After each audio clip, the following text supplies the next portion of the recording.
ગઈકાલ રાત્રે 8:30 વાગ્યાના સુમારે અમદાવાદ ક્રાઇમ બ્રાન્ચ દ્વારા અમદાવાદ શહેરના શાંતિપુરા સર્કલ સરખેજ વિસ્તારમાંથી બાબા બકાલા અમૃતસર પંજાબના 4 આરોપીઓની ધરપકડ કરવામાં આવી છે, જેમાં એક છે ગગનદીપસિંહ રંધાવા, રણજોતસિંહ બદેસા,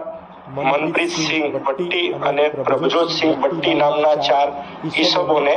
દેશી બનાવટના 2 કટ્ટા અને 5 કાર્ટીજ સાથે અમદાવાદ ક્રાઇમ બ્રાન્ચ દ્વારા તેમની ધરપકડ કરવામાં આવી છે।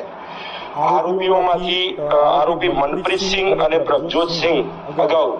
અમદાવાદ શહેરના ચાણક્યપુરી વિસ્તારમાં ક્રેન ચલાવવાનું કામકાજ કરતા હતા અને 2 થી 3 વર્ષ અમદાવાદ શહેરમાં કામ કર્યા બાદ ગયા વર્ષે જાન્યુઆરી મહિનામાં તેમને અમદાવાદ છોડી દીધેલું। આ દરમિયાન તેમની મુલાકાત પંજાબ અમૃતસર ખાતે રહેતા અને આંતરરાજ્ય ગેંગ ચલાવતા ગગનદીપસિંહ રંધાવા સાથે થયેલી। તેમની મુલાકાત દરમિયાન બંને આરોપી તેમના સંપર્કમાં આવતા તેમને અમદાવાદ શહેરની અંદર કોઈ આંગળીયા પેઢીમાં અથવા અન્ય કોઈ જગ્યાએ મોટી લૂંટ અને મોટી ચોરી કરવાના ઈરાદે ગઈકાલ સાંજે ટ્રેન મારફતે અમૃતસરથી સરખેજ વિસ્તારમાં આવેલા, જ્યાં ક્રાઇમ બ્રાન્ચને બાતમી મળતા શાંતિપુરા સર્કલથી 4 આરોપીની ધરપકડ કરવામાં આવેલી છે।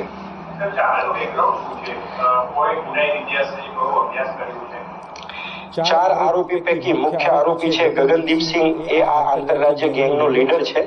તે પોતે બીટેક ભણેલો છે અને એન્જિનિયરનું કામકાજ કરે છે, પરંતુ પોતાના મોજ શોખ પૂરા કરવા માટે અને ખર્ચો કરવા માટે તેણે આ લૂંટને અંજામ આપવા માટે વિચારેલું। અગાઉ તેની વિરુદ્ધમાં પંજાબમાં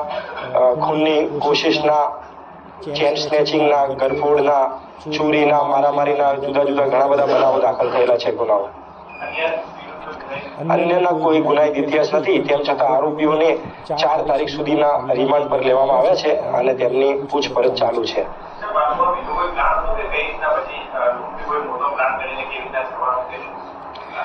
આરોપીઓ પૈકી જે 2 આરોપી છે અગાઉ મેં કહ્યું એમ અમદાવાદ શહેરમાં કામ કરી ચૂકેલા છે,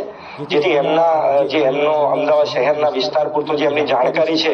એનો ફાયદો ઉઠાવી અને આ લોકો પ્રથમ અમદાવાદ શહેરમાં માણેક ચોક તથા અમદાવાદના અન્ય શહેરોમાં રેકી કરવાનો પ્લાન બનાવેલો અને જ્યાં તેમને સરળ રહે એ વિસ્તારમાંથી એમને મોટી આંગળીયા લૂંટ કરવાનો પ્લાન બનાવેલો અને લૂંટ કરી અને પરત પંજાબ ભાગી જવાનો પ્રોગ્રામ બનાવેલો હતો।